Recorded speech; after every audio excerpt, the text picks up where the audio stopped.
Lesson 1-3, collecting sample data. Objectives: define and identify the random sample, understand the importance of sound sampling methods and the importance of good design of experiments. Note, if the sample data are not collected in an appropriate way, the data may be so utterly useless that no amount of statistical torturing can salvage them. So the basic design of experiment and collecting sample data. The gold standard is randomization with placebo treatment groups. And that's where the subjects are broken into two groups. One group gets a placebo, the other group gets the treatment. Definitions. Experiment is a process where we apply a treatment and then proceed to observe its effects on the individuals. An experimental units are the individuals in the experiment. In an experiment, you change something. Okay, that's really big. You change something. Subjects is the term commonly used for people who are the experimental units.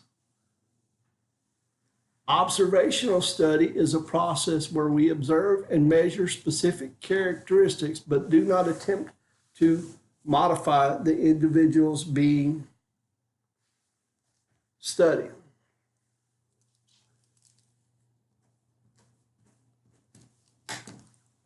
The difference is experiment, you change something. Observation, you do not change something. Experiments are often better than observational studies because well-planned experiments typically reduce the chance of having the results affected by some variable that is not part of the study. Lurking variable is one that affects the variables included in the study, but is not included in the study. An example of this might be the murder rate in Chicago happens to go up with the increase in ice cream sales. Certainly ice cream or consuming ice cream does not have anything to do with the murder rate rising. The lurking variable is actually the temperature, okay?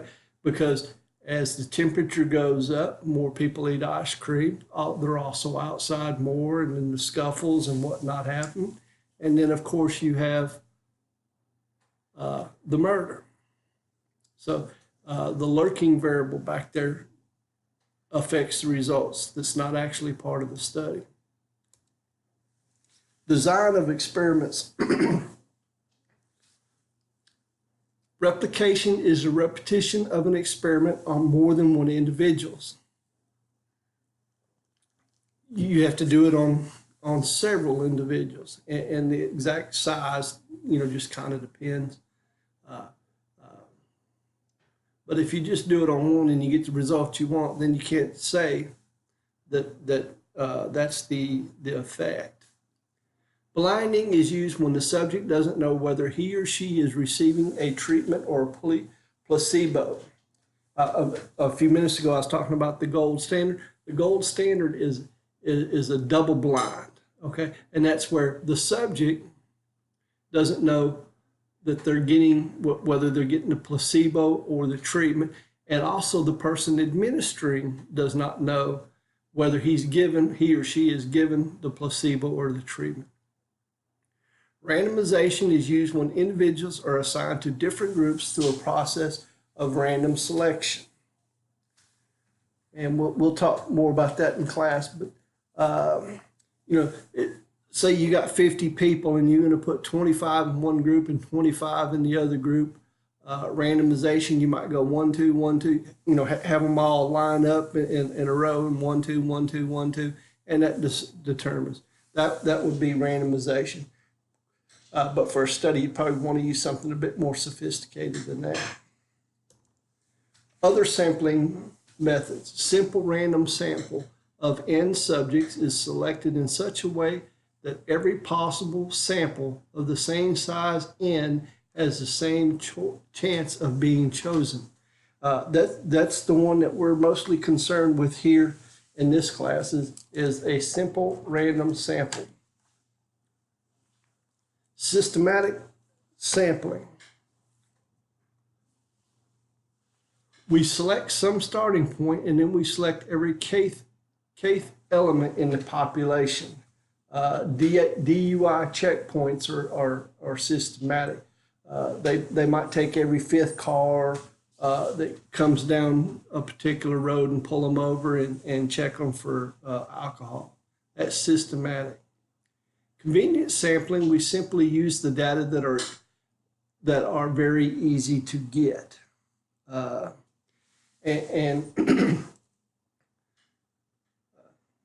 There's some pros and cons to convenience sampling. Now you need to write these down and put them in your notes.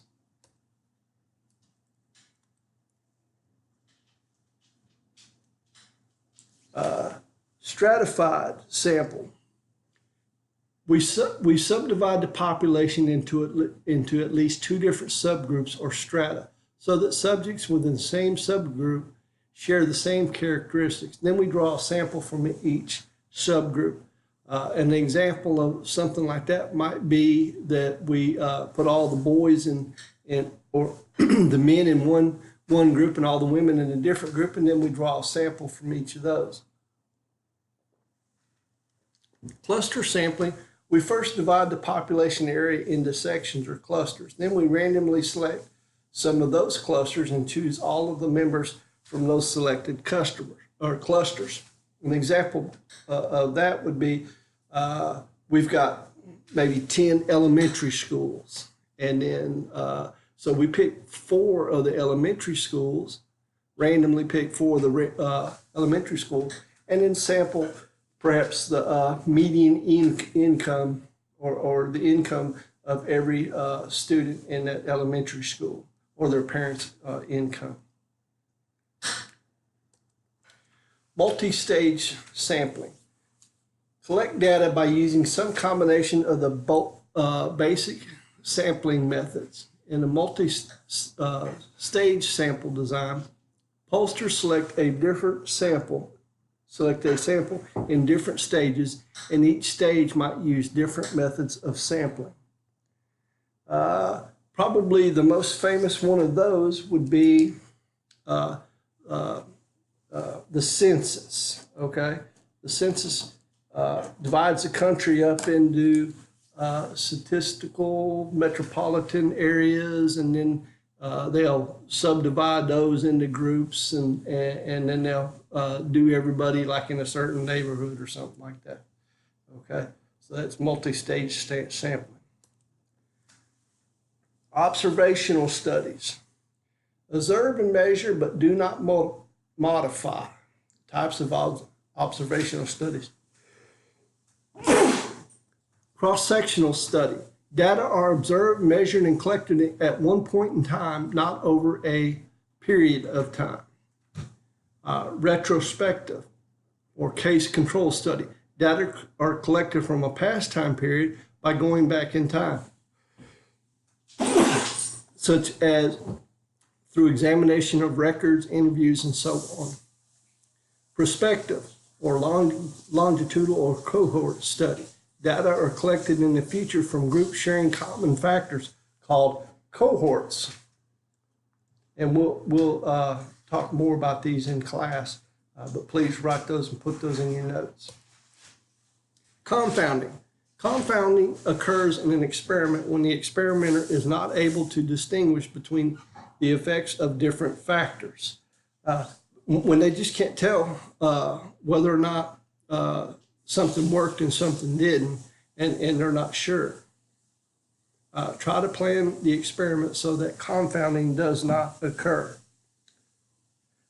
Usually it occurs when we can see some effect, but we cannot identify the specific factor that caused it, unlike the ice cream sales and murder or something like that. Controlling effects of variables. Completely randomized experimental design. Assign subjects to different treatment groups through a process of random selection.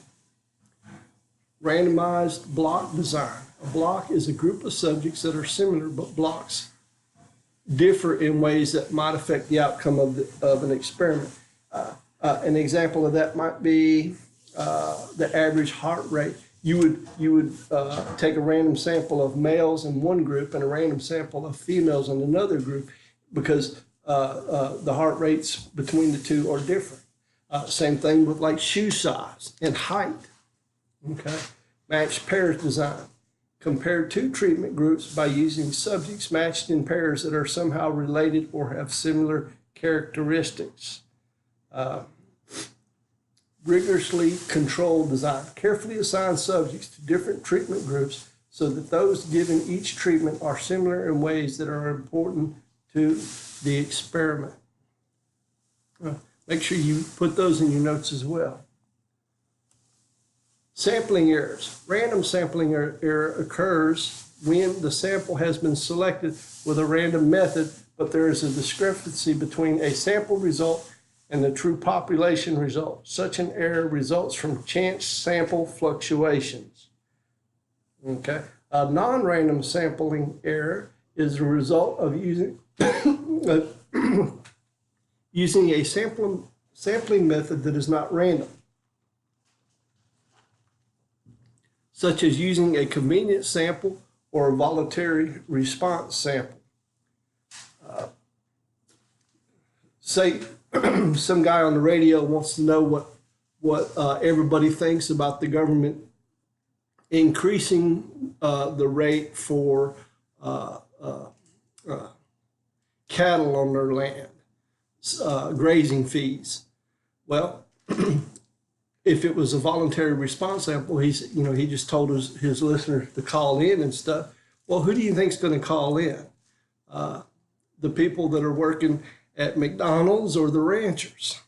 Of course, the ranchers are going to be the ones that call in, and they're going to be definitely opposed to it because it affects their bottom line. So that would be a non-random sampling error. Non-sampling error, the result of human error, including such factors as wrong data entry, computing errors, questions with biased wording, false data provided by respondents, forming biased conclusions, or applying statistical methods that are not appropriate for the circumstances. A non-sampling error might be, well, I'm sitting there inputting some data, and one of the principals asked me a question, and I skipped that space. That would be a non-sampling error. Make sure you put these in your notes. And that's all for this lesson. And I will see you in class tomorrow.